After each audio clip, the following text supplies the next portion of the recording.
panibagong video, panibagong vlog. Magandang umaga po sa inyong lahat mga kaibigan ko dyan, mga anglers, shout out. Yung mga anglers dyan, laging nagsubaybay sa ating video. Ito pala ay mayroon tayong pupuntahan. Kung bago lang kayo sa channel ko, huwag niyong kalimutan mag-subscribe at i-hit yung notification bell para updated kayo sa mga video ina-upload natin. Ito lang ang hiling ko sa inyo. Pag nakita nyo itong video na to, sana mag-comment kayo kung saang lugar kayo sa parte ng Pilipinas. Puntahan natin, pakita natin kung saan yung magandang contour line dyan. Saan kayo pwede mag-fishing, mag-jigging, trolling, kasi po ito po ay isang nabionic. Kahit offline po ito, accurate po ito.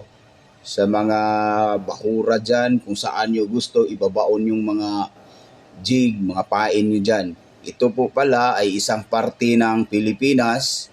Ang pupuntahan natin, ito po ay isa sa Kalibo. Dito ang Panay, tapos Kalibo. Puntahan natin yung bahagi sa Kalibo kung saan natin makikita ang magandang spot dyan. Dito tayo, i-zoom in natin. Huwag niyong kalimutan, mag-comment dyan kung nakikita niyo itong video na to.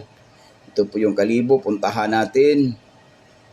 Napakalaking sapa dito, Sandroki, Malibo, Tuna, Luok, Aklan River.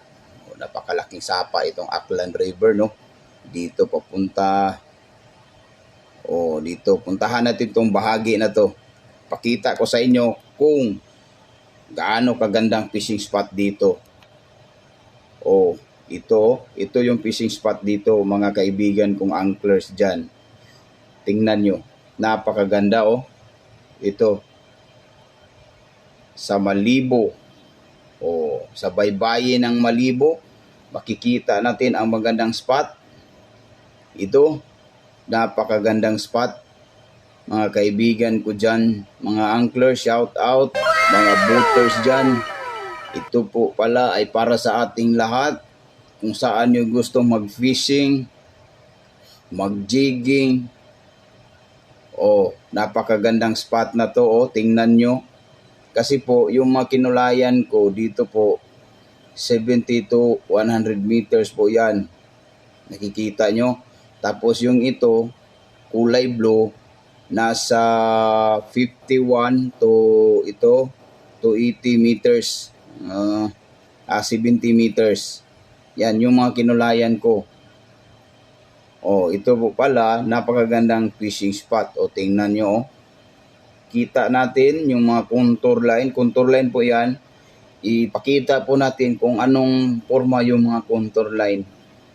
Makikita nyo yung mga contour line. Napakaganda Nasa 176 lang.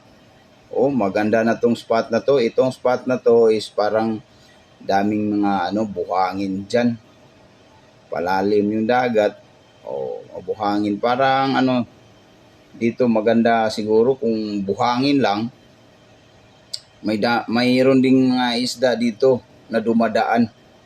Nanghahunting din sila ng mga malalaki. Kasi po yung mga isdang maliliit, lumalabas po sila pag yung dagat pa high tide. Kung tawagin sa Bisaya, pataob na. Yun. Tapos yung mga malalaking isda, nag-aabang lang yan. Napakagandang fishing spot dito.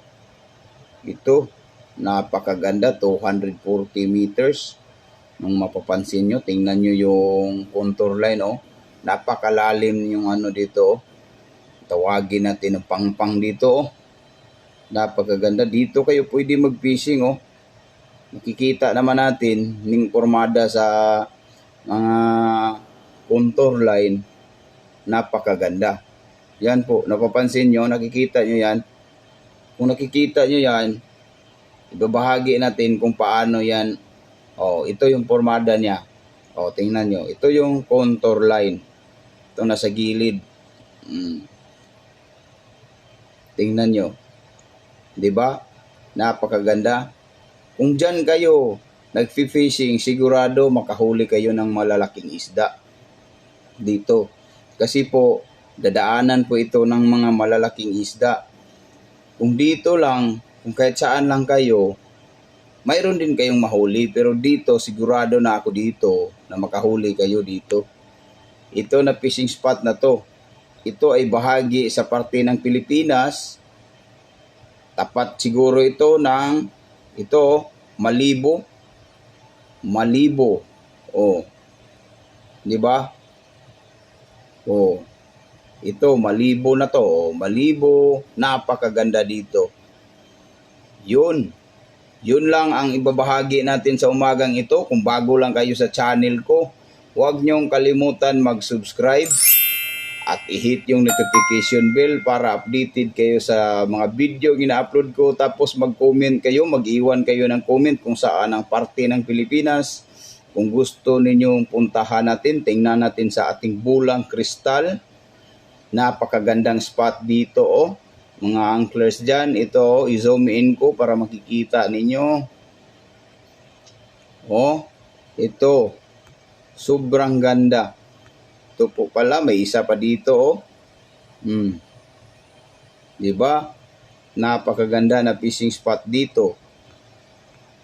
Di gaano kalalim. Ito po ay sa Kalibo, Malibo. At maraming salamat sa panunood mga kaibigan kong anglers dyan. Peace on. Ingat po kayo sa dagat kasi po pag makahuli kayo ng mga lalaking isda, sigurado ang saya-saya. Good morning po.